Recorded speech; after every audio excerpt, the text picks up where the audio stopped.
ಗಣಿಕೆ ಸೊಪ್ಪು ಅಂದರೆ ಎಲ್ರಿಗೂ ಗೊತ್ತಿರುತ್ತೆ, ಹಳ್ಳಿ ಸೈಡ್ ಇರೋರಿಗೆ. ಇಲ್ಲಿ ಯಾರಿಗೂ ಗೊತ್ತಿರಲ್ಲ ಅನಿಸುತ್ತೆ. ಇದು ತಿಂದರೆ ತುಂಬಾ ಒಳ್ಳೆಯದು. ಅಂದರೆ ಗರ್ಭಕೋಶಕ್ಕೆ, ಹೊಟ್ಟೆಲಿ ಹುಣ್ಣಾಗಿದ್ದರೆ ಪ್ರತಿಯೊಂದು ವಿಷಯದಲ್ಲೂ ಸಿಕ್ಕಾಪಟ್ಟೆ ಒಳಗೆ, ಅದು ಹೆಂಗಸ್ರಿಗಂತೂ ತುಂಬಾ ಒಳ್ಳೆಯದು. ಟ್ರೈ ಮಾಡಿ ನೋಡಿ ಇದನ್ನು. ನಾನು ವಾರಕ್ಕೆ ಒಂದು ಸಲಿನಾರು ಇದು ಮಕ್ಕಳಿಗೆ ಆಗಲಿ ನಮಗೆ ಆಗಲಿ ಕೊಡ್ತಾಯಿರ್ತೀನಿ. ಇದರಲ್ಲಿ ಈ ಥರ ಬೀಜಗಳಿದ್ದಾವೆ ನೋಡಿ.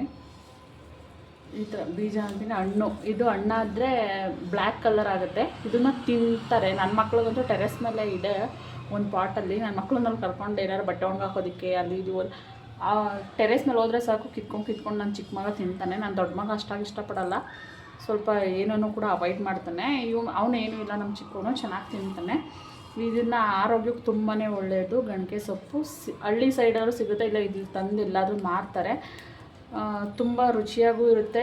ಮಾಮೂಲಿ ಸೊಪ್ಪು ಸಾಂಬಾರು ನಾವು ಹೇಗೆ ಮಾಡ್ತೀವಿ ಆ ಥರನೇ ಮಾಡಿದ್ರೆ ತುಂಬಾ ಟೇಸ್ಟ್ ಬರುತ್ತೆ. ನನಗೆ ಸಿಕ್ಕಾಪಟ್ಟೆ ಇಷ್ಟ. ಒಬ್ಬೊಬ್ಬರು ಏನು ಮಾಡ್ತಾರೆ, ಇದನ್ನು ಬಸ್ಕೊಂಬಿಡ್ತಾರೆ, ನೀರು ಚೆಲ್ಬಿಡ್ತಾರೆ, ಕಹಿ ಬರುತ್ತೆ ಇದು ಸ್ವಲ್ಪ. ಸೊ ಹಾಗಾಗಿ ಇದು ಕಹಿ ಬರೋದ್ರಿಂದ ಏನು ಮಾಡ್ತಾರೆ, ಅದನ್ನು ನೀರನ್ನು ಕುದಿಸ್ಕೊಂಡು ಇದನ್ನು ಬೇಯಿಸ್ಕೊಂಬಿಟ್ಟು ನೀರಾಗಿ ಚೆಲ್ಬಿಡ್ತಾರೆ. ಆ ಥರ ಮಾಡಬೇಡಿ ಯಾರು ಕೂಡ. ನಾರ್ಮಲಾಗಿಯೇ ಸೊಪ್ಪು ಸಾಂಬಾರು ಹೇಗೆ ಮಾಡ್ತೀವಿ ಅದೇ ಥರನೇ ನಾನು ತೋರಿಸ್ಕೊಡ್ತೀನಿ ಇವತ್ತು ಯಾವ ಥರ ಮಾಡೋದು ಸೊಪ್ಪು ಸಾಂಬಾರು ಅಂತ. ಎಷ್ಟು ರುಚಿಯಾಗಿರುತ್ತೆ ಅಂತಂದರೆ ತುಂಬ ಚೆನ್ನಾಗಿರುತ್ತೆ. ಮಾಡ್ಕೊಂಡು ತಿನ್ನಿ ನೀವು. ಸೊಪ್ಪೆಲ್ಲ ಬಿಡಿಸ್ದೆ, ಇನ್ನು ಸೊಪ್ಪು ಕ್ಲೀನ್ ಮಾಡ್ಕೊಳ್ಳೋಣ. ಸೊಪ್ಪು ಕ್ಲೀನ್ ಮಾಡೋಕ್ಕೆ ನಾನು ಒಂದು ಇಡೀ ಕಲ್ಲುಪ್ಪು ಹಾಕ್ಕೊತೀನಿ. ಯಾಕಂದರೆ ಎಲ್ಲೆಲ್ಲಿ ಇಡ್ತಾ ಇರ್ತಾರೋ ಗೊತ್ತಿಲ್ಲ, ಮತ್ತು ಏನು ಗೊಬ್ಬರಗಳೆಲ್ಲ ಯೂಸ್ ಮಾಡ್ತಾರೋ ಎಲ್ಲೆಲ್ಲ ಇಡ್ತಾ ಇರ್ತಾರೋ. ಯಾವುದಕ್ಕೂ ನಾವು ಕ್ಲೀನಾಗಿ ವಾಶ್ ಮಾಡ್ಕೊಳ್ಳೋದ್ರಲ್ಲಿ ಒಂದು ಸ್ವಲ್ಪ ಹೊತ್ತಷ್ಟೇ ಉಪ್ಪು ನೀರಲ್ಲಿ ನೆನೆ ಹಾಕ್ಬಿಟ್ಬಿಡಿ. ಆಮೇಲೆ ಕ್ಲೀನಾಗಿ ಒಂದೆರಡು ಸಲ ತೊಳ್ಕೊಂಡು ಮತ್ತು ಸೊಪ್ಪನ್ನು ಕುಕ್ಕರ್ಗೆ ಹಾಕಿ ಕೂಗಿಸ್ಕೊಳ್ಬೇಕು. ಏನೇನು ಹಾಕ್ತೀನಿ ಕುಕ್ಕರ್ಗೆ ಹಾಕಿದಾಗ ಕೂಗಿಸ್ಕೊಳ್ಳೋದಕ್ಕೆ ಅಂತಲೂ ತೋರಿಸ್ತೀನಿ. ಟೊಮೆಟೊ ಯೂಸ್ ಮಾಡ್ತಾಯಿದ್ದೀನಿ, ಒಂದು ಈರುಳ್ಳಿ, ಒಂದು ಗೆಡ್ಡೆ ಬೆಳ್ಳುಳ್ಳಿ ಯೂಸ್ ಮಾಡ್ತಾಯಿದ್ದೀನಿ. ನಾನು ಟೊಮೆಟೊ ಸ್ವಲ್ಪ ಜಾಸ್ತಿ ಹಾಕ್ತೀನಿ, ಯಾಕಂದರೆ ಟೊಮೆಟೊ ಹುಳಿ ಇದ್ರೆ ನನಗೆ ಚೆನ್ನಾಗಿರುತ್ತೆ. ಇದು ಸ್ವಲ್ಪ ಕಹಿ ಇರುತ್ತೆ ಅಂದರೆ ಸ್ವಲ್ಪ ಹುಳಿ ಹಾಕಲೇಬೇಕು. ಸೊ ಹಾಗಾಗಿ ಟೊಮೆಟೊ ಯೂಸ್ ಮಾಡ್ತೀನಿ.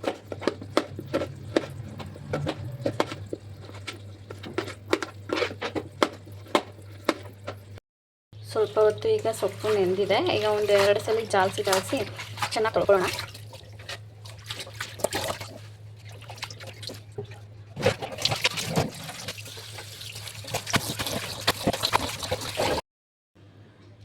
ನಾನು ಇದಕ್ಕೆ ತೊಗರಿಬೇಳೆ ಯೂಸ್ ಮಾಡ್ತಾಯಿದ್ದೀನಿ. ತೊಗರಿಬೇಳೆ ಒಂದು ಸ್ವಲ್ಪ ಹಾಕ್ಬೋದು, ಬೇರೆ ಏನು ಬೇಕೋ ಹೆಸ್ರು ಕಾಳು, ತೊಗರಿಬೇಳೆ, ಆಮೇಲೆ ಅವರೆಬೇಳೆ ಎಲ್ಲ ಹಾಕಿ ಮಾಡ್ಬೋದು. ನಾನು ಇದು ಒಂದೇ ಇರೋದು ಹೆಸ್ರು ಕಾಳು ಇದೆ ಹಾಕಲ್ಲ, ಬಟ್ ನಾನು ತೊಗರಿಬೇಳೆ ಹಾಕಿ ಮಾಡ್ತಾಯಿದ್ದೀನಿ.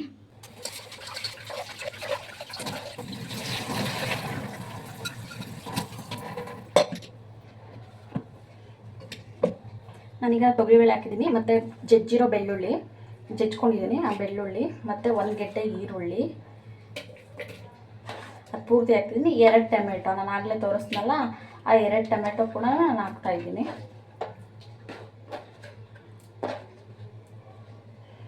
ಟೊಮೆಟೊ ಮತ್ತು ತೆಂಗಿನಕಾಯಿ 2 ಹಾಕಿದ್ರೂ ಟೇಸ್ಟ್ ತುಂಬ ಚೆನ್ನಾಗಿ ಬರುತ್ತೆ, ಕಹಿ ಕಡಿಮೆ ಆಗುತ್ತೆ. ನೋಡಿ ಇಷ್ಟು ಕಾಯಿ ತೆಂಗಿನಕಾಯಿ ಹಾಕ್ತಾಯಿದ್ದೀನಿ.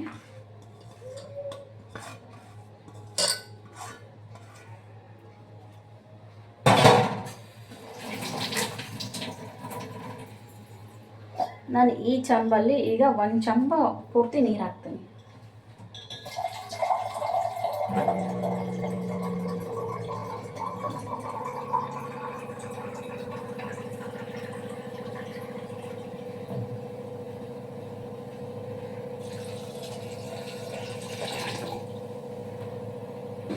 ಇದಾಕಾದ್ಮೇಲೆ ಚೆನ್ನಾಗಿ ತೊಳ್ಕೊಂಡಿರೋ ಸೊಪ್ಪು ಹಾಕಬೇಕು. ಸ್ವಲ್ಪ ಹಾಕಿ ಫಸ್ಟು ಸೊಪ್ಪು ಹಾಕಿದ್ಮೇಲೆ ಖಾರದ ಪುಡಿ ಹಾಕಬೇಕು. ನಾನು ಮಧ್ಯ ಹಾಕ್ತೀನಿ ಖಾರದ ಪುಡಿ, ಯಾಕಂದರೆ ಮೇಲೆ ಹಾಕಿದ್ರೆ ಫುಲ್ಲು ಸಿಡಿದು ಬಿಡುತ್ತೆ. ಅಂದರೆ ಕುಕ್ಕರ್ ವಿಸಿಲ್ ಹೊಡಿಯುತ್ತಲ್ವ, ಆಗ ಮೇಲೆಲ್ಲ ಬಂದ್ಬಿಡುತ್ತೆ ಅಂತ ಹೇಳ್ಬಿಟ್ಟು ಖಾರದ ಪುಡಿ ಈಗ ಮಧ್ಯದಲ್ಲಿ ಹಾಕ್ತೀನಿ.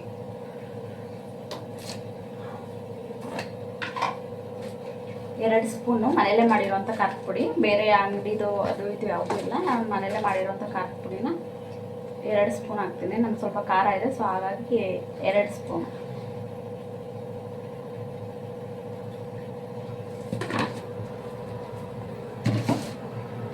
ಆಮೇಲೆ ಮತ್ತೆ ಈಗ ಮಿಕ್ಕಿರೋ ಸೊಪ್ಪು ಹಾಕಬೇಕು. ಇದು ಒಂದು 2 ವಿಸಿಲ್ ಆದಮೇಲೆ ಕೂಗಿಸಾದ್ಮೇಲೆ ಎತ್ಕೊಂಡು ಆರಾಕ್ಬಿಟ್ಟು ಅದು ರುಬ್ಕೊಬೇಕು.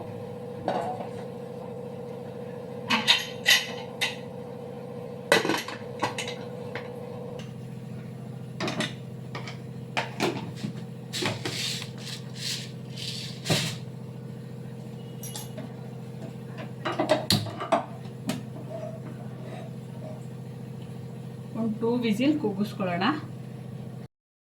ಒಂದು 2 ವಿಸಿಲ್ ಕೂಗಿದೆ, ನೋಡೋಣ. ಈ ಥರ ಕೂಗಿದೆ. ಈಗ ಇದನ್ನು ಒಂದು ಪ್ಲೇಟಿಗೆ ತೆಗ್ದಾಕೊಂಡು ಆರಾಕೋಣ.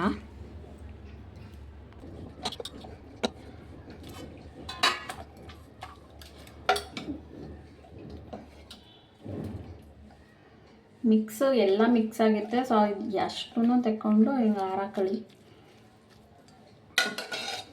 ಟೊಮೆಟೊ, ಈರುಳ್ಳಿ, ಬೆಳ್ಳುಳ್ಳಿ ಎಲ್ಲ ಬರೋ ಥರ ಸ್ವಲ್ಪ ಬೇಳೆಕಾಳು ಹಾಕ್ಕೊಳ್ಳಿ. ತಳದಲ್ಲಿ ಕೆಳಗಡೆ ಸ್ವಲ್ಪ ಇರಲಿ, ಮೇಲಿರೋದೆಲ್ಲ ಸ್ವಲ್ಪ ಎತ್ತಾಕೊಂಡು ಆರಿದ್ಮೇಲೆ ರುಬ್ಕೊಳ್ಳಿ.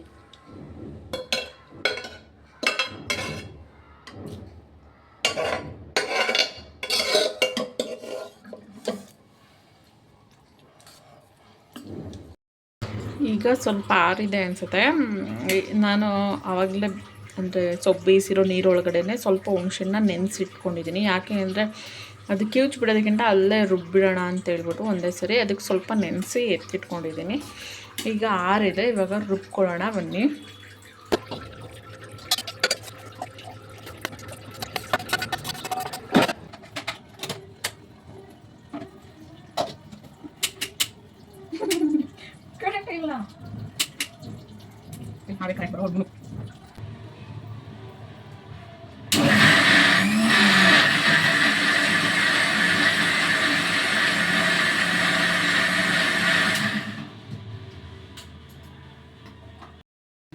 ಈ ಥರ ರುಬ್ಕೋಬೇಕು.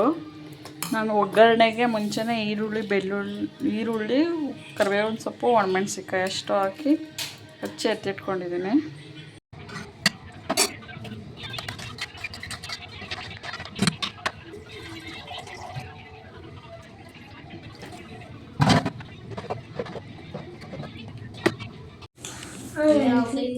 ಈಗ ರುಬ್ಕೊಂಡಿರೋ ಮಸಾಲೆಗೆ ಒಗ್ಗರಣೆ ಕೊಡಬೇಕು. ಒಗ್ಗರಣೆ ಕೊಡೋಕ್ಕೋಸ್ಕರ ಎಣ್ಣೆ, ಜೀರಿಗೆ, ಸಾಸಿವೆ ಅಷ್ಟನ್ನು ಹಾಕಿ ಒಗ್ಗರಣೆ ಕೊಟ್ಟು ಸಾಂಬಾರನ್ನ ಚೆನ್ನಾಗಿ ಬೇಯಿಸ್ಬೇಕು. ಅದಕ್ಕೆ ಎಷ್ಟು ಬೇಕೋ ಅಷ್ಟು ಉಪ್ಪು ಹಾಕಿ ಚೆನ್ನಾಗಿ ಕುದಿಸಿದ್ರೆ ಸಾಂಬಾರು ರೆಡಿಯಾಗುತ್ತೆ.